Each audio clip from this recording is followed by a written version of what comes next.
The following is an excerpt audio text from Yogananda's East-West Journals from 1930, part of public domain. The illustrations are from Creative Commons, and they're beautiful pictures. I hope that the pictures help bring or add some depth to Yogananda's thoughts and words to the West. I will note that Swami Kriyananda asked Yogananda several times what drew all the people that had read Autobiography of a Yogi to him with the great fervor that they felt. And Yogananda said, that's because it has my vibrations in it. I believe that anything that you read, and I've seen it demonstrated, anything you read or convey to other people, there's a vibration to it. And I think that if you're a sensitive person, you realize that. So Yogananda had his vibrations in the things he wrote and said and created. These excerpts from his journals will help illustrate, and hopefully the pictures will help convey the essence of Yogananda's vibration. Even if you get a little drop, it can be good. The Oriental Christ by Paramahansa Yogananda from the East-West Journals. It published in 1930. He states, Jesus Christ was an Oriental in his teachings, and therefore his teachings were derived from the Oriental environment and heredity. He says that when you get into that environment, that vibration stays with you. And Jesus taught in parables, as do the great Hindi masters. Truth is not a monopoly of the Orient or the Occident. The sunlight through pure silver appears to be red or blue when looked upon through red or blue glasses. As well, so does the pure, undiluted truth appear to be different when expressed through the Oriental or Occidental civilization. So, as you realize, Yogananda brought the spirituality of the Orient to the West in the early part of the last century, and he had a lot to overcome. But now we are a more open society, except he did receive a lot of criticism. Yogananda writes, I can find very little difference in the message of Jesus and other great teachers. I want to tell you something. Jesus had to use the medium of Oriental civilization, customs, mannerisms, language, and parables to spread his message. That's why some of the way he expressed himself and the lessons he had for the people of Jerusalem and the Jewish people seemed so new to them, especially that he talked in parables. To continue, to spread his message.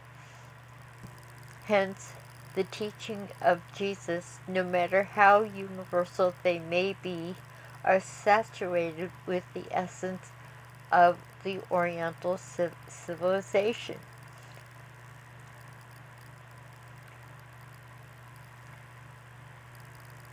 I am not saying that Jesus Christ learned everything from the great masters of India, because God never teaches directly through human vehicles. It has been definitely proven that Jesus was connected with the high initiates of the masters in India. In The Unknown Life of Christ by Nicholas Nadovich, the Russian author, tells how he went to Tibet hoping to study the Tibetan literature handwritten on papyrus scrolls. Because of the secretiveness of the lamas, it was impossible to find a trace of what he wanted. But by a strange miracle happened. Just when he was returning fruitlessly to India, he fell from a cliff and broke his leg, and was taken back to the monastery to receive necessary care. Tibetans are very hospitable to their invited or stricken guests. While the injured man was recovered, the head Lama asked him what he wanted, and he said, "Oh, read to me from the papyrus scrolls."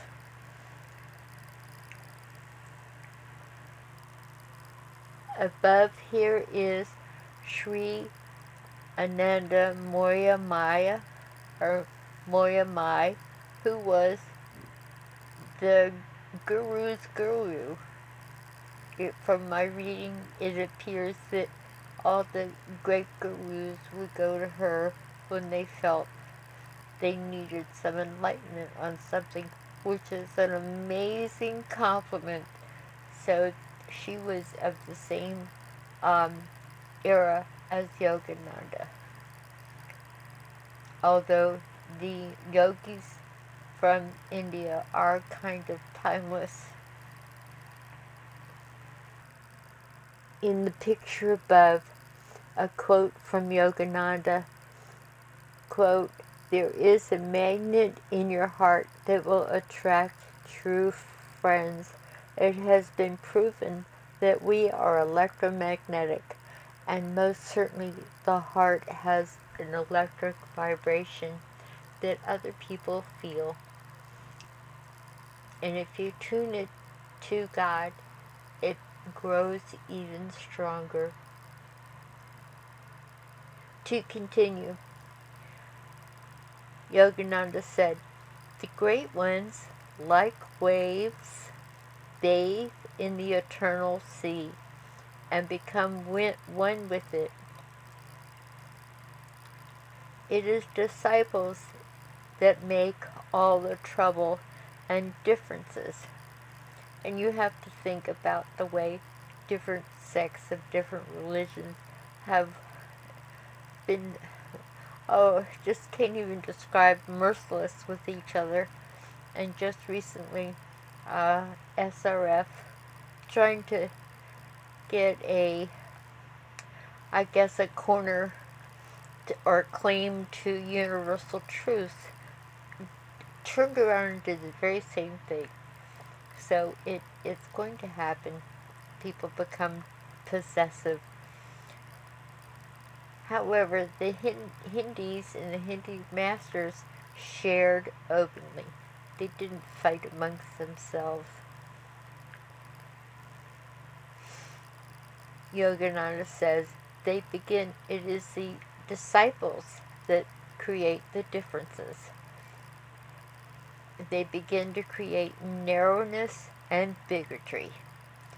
The pure message becomes diluted with ignorance.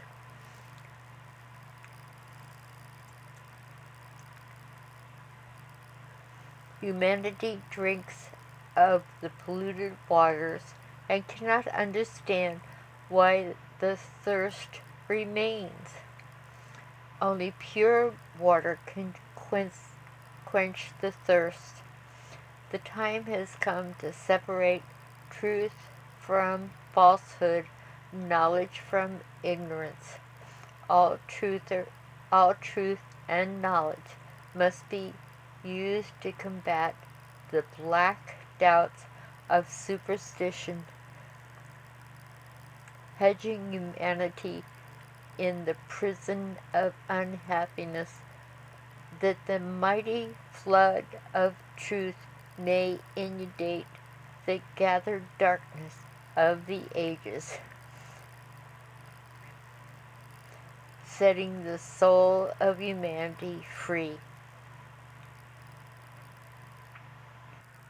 To quote Yogananda again from his writings, God is consciousness.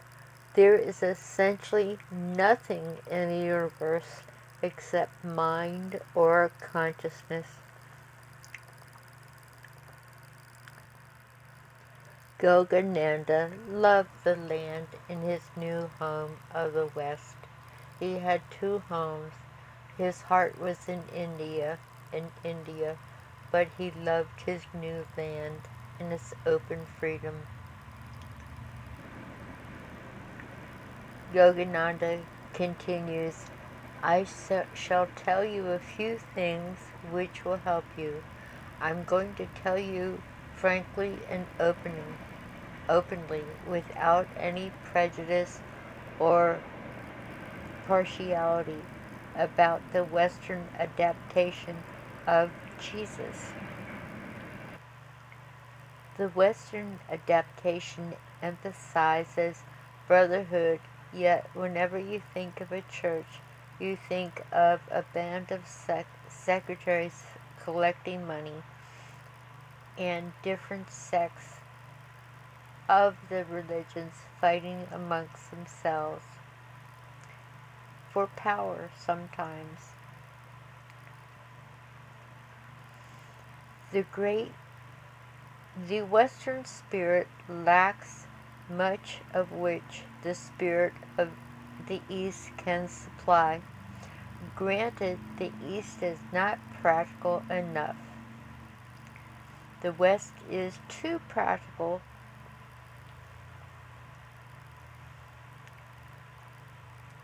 to be spiritually practical. That is why I'm trying to unite the two. They need each other. The stairway above leads to Sri Yukteswar's ashram. And when I first saw this picture, it really popped out and stood out to me as a beckoning. It has a very special vibration. You can see that it's very ancient with time. However, you can feel the upward momentum of the spirit just moving in this picture.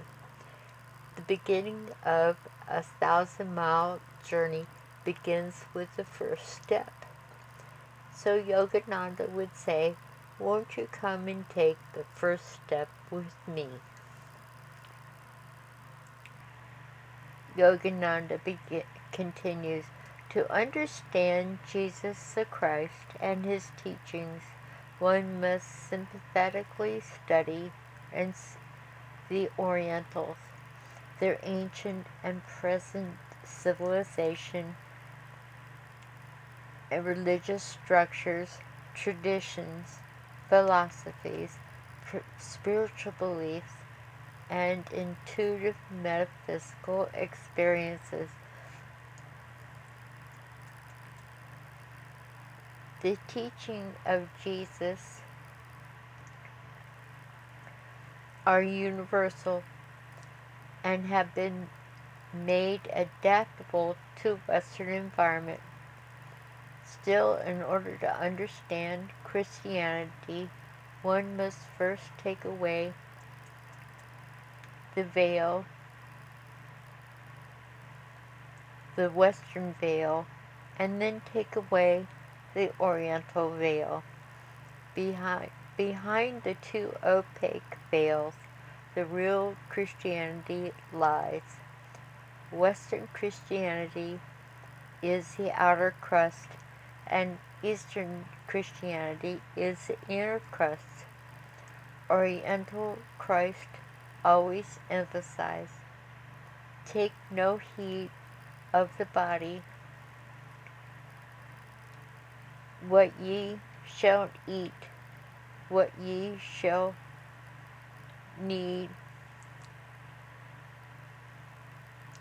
bread the men of the world seek after. Seek ye the kingdom of God, and all things will be added unto you. The Occidental Christian might say instead, take heed of the body first, that a healthy body temple ye may find God. Bread ye men of the world seek first, and afterwards seek ye the kingdom of God. He continues with the difference of the culture and especially the climate. In the warm Oriental climate of a bygone age, it was easy to get bread without much thinking or laboring, and thus it was easy to meditate on God in leisure and in solitude, whereas in the Occident, one has to think of bread hard and fast, or he will not have time at all or strength to seek the kingdom of God.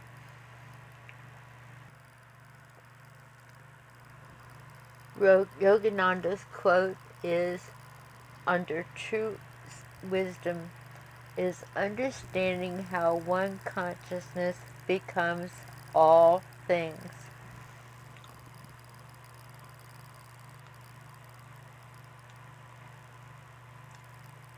This is a picture of Mahatma Gandhi. He changed the world with his Hindi religion and belief in ahimsa, civil rights. Ahimsa began the civil rights movement. Gandhi freed a nation from British rule with the theory of belief of ahimsa. It means you can protest but do no harm.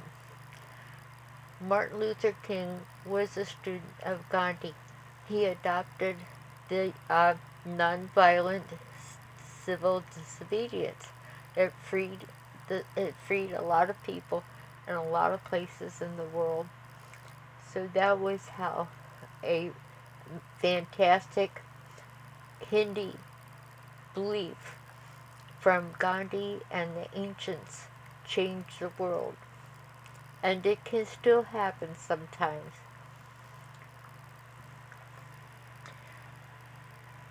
Yogananda continues, the Oriental Christ and his teachings are suited to the Orientals and the Oriental climatic conditions. And so in our next reading of Yogananda's teachings, which can be dear to the heart as far as understanding how to approach your heart of spirituality. And we'll continue with the next segment in part 2 on the Oriental Christ